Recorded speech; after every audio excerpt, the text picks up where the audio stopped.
नमस्कार बंधुरा। तो देखो आज के आमी तुम्हादेर संगे एकटी रेसिपि शेयर करब। तो रेसिपिटा हलो चिंगड़ी माछेर मालाइकारी। तो देखो आमी एखाने चिंगड़ी माछ निये नियेछि, प्राय आधा केजी चिंगड़ी माछ निये नियेछि। तो चिंगड़ी माछगुलो आमी एखन काटबो। तो काटार परे चलो देखाच्छि तोमादेरके। माछगुलो देखो सब एकई साइजेर माछ।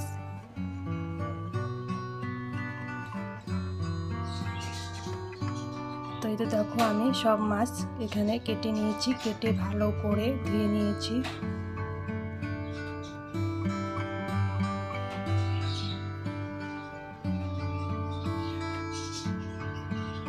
तो ये देखो आमी मालाइकारी करार जोन्नो एखाने कि निয়েছি, आदा रसुन पेঁয়াজ और एखाने किशमिश और काजू बादाम। तो ये तो आमी एखन माछटा भालो करे लवण और हलुद दिए मेखे निচ্ছি।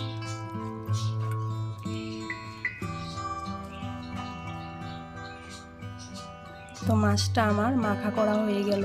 तो आमी एखन এই যে দেখো এদিকে কড়াই বসিয়ে দিয়েছি। তো আমি এখন এক এক করে কড়াইতে মাছগুলো ছেড়ে দেব।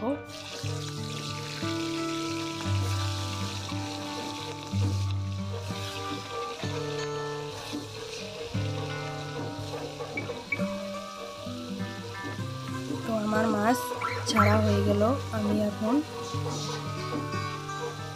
মাছগুলো উল্টিয়ে পাল্টিয়ে ভালো করে ভেজে নেব।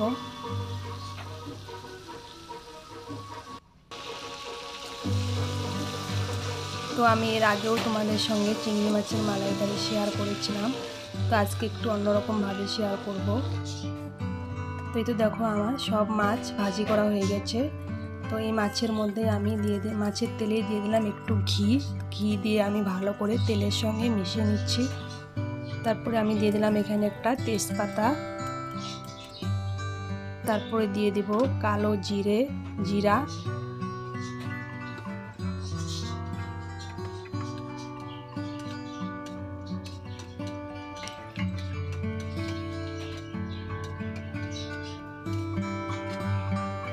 তারপরে দেখো দিয়ে দেব আমি টমেটো কুচি,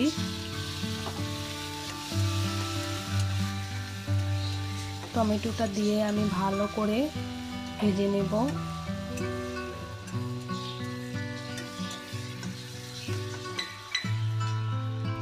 তো বন্ধুরা টমেটোটা আমার ভাজা হয়ে গেছে। আমি এখন দিয়ে দেবো এতে কাঁচা পেঁয়াজ। এই যে দেখো পেঁয়াজটা আমি কুচিয়ে রেখেছিলাম, তো সেই পেঁয়াজটাই আমি এখানে দিয়ে দেব।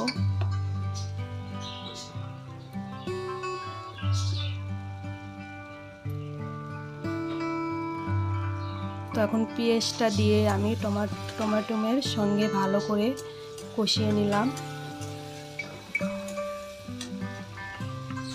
তো এটা আমার কষানো হয়ে গেল। আমি এখন দিয়ে দেব কিছুটা কিশমিশ। এই যে দেখো কিশমিশ আমি দিয়ে দিলাম।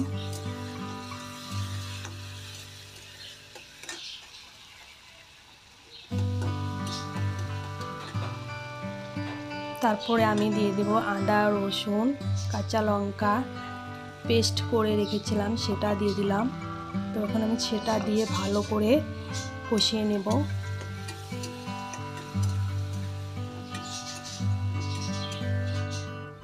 তারপরে আমি এখানে দিয়ে দেব গুঁড়ো মশলা। তো গুঁড়ো মশলা আমি সবার প্রথমে দিয়ে দিলাম হলুদের গুঁড়ো, তারপরে দিয়ে দেব জিরার গুঁড়ো, তারপরে দিয়ে দিচ্ছি শুকনো লঙ্কার গুঁড়ো। তো আমি এখন আবার সবকটা উপকরণ ভালো করে কষিয়ে নিচ্ছি। তো দেখো কষানো হয়ে গেছে। তো আমি এখন এখানে দিয়ে দিব রেড চিলি পাউডার। বেশিটা দিব না, অল্পই দিলাম কালার আসার জন্য।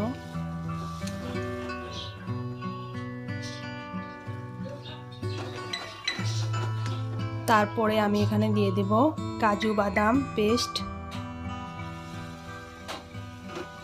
কাজু বাদাম পেস্টটা দিয়ে আমি বেশি সময় এটা কষাবো না, অল্প সময়ে কষিয়ে নেব। তো এই তো কষানো হয়ে গেছে। আমি এখন দিয়ে দেব এতে একটু জল। দেখো আমি কাজু বাদামের বাটিতেই জলটা নিয়েছিলাম, তো সেই জলটা আমি এখানে দিয়ে দিলাম। তারপরে এই যে আর অল্প জল আমি এখানে মিক্সড করেছি। তো দেখো এখন এই ঝোলটা 10 মিনিটের মতো জাল হবে, তারপরে আমি নামিয়ে দেব। এই দেখো ঝোলটা ফুটে গেছে। তারপর আমি ঝোলে দিয়ে দিলাম চিংড়ি মাছগুলো। চিংড়ি মাছগুলো দিয়ে ভালো করে ঝোলটাকে তরকারিটাকে বলক উঠিয়ে নেব। এই যে বলক উঠে গেছে তরকারি। তারপরে আমি এখানে লবণ দিয়ে দিলাম। লবণটা আমি আগে দিইনি, লবণটা দিতে আমি ভুলে গিয়েছিলাম, সেই জন্য এখন আমি লবণটা দিয়ে দিলাম। লবণটা তোমরা দিয়ে দিবে তোমাদের স্বাদ মতো, আমি আমার স্বাদ মতো এখানে ব্যবহার করলাম।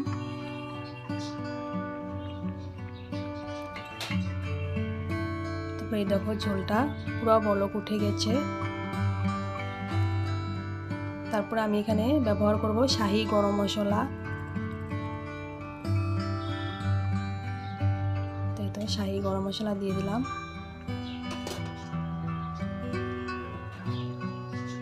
তারপর আমি দিয়ে দেবো এখানে কিছু পরিমাণ ঘি, একটু ঘি দিয়ে দিলাম। আমি ঘিটা এখানে আগেও দিয়েছি, এখন আমি একটু দিলাম সেন্টটা আসার জন্য। তো তারপরে দেখো বন্ধুরা, আমার মালাইকারি পুরোপুরিভাবে রেডি করা হয়ে গেছে। তো ভিডিওটা দেখে কীরকম লাগলো প্লিজ লাইক, কমেন্ট আর শেয়ার করে দিও। Tata, bye bye. ভিডিওটা আমি এখানে শেষ করলাম।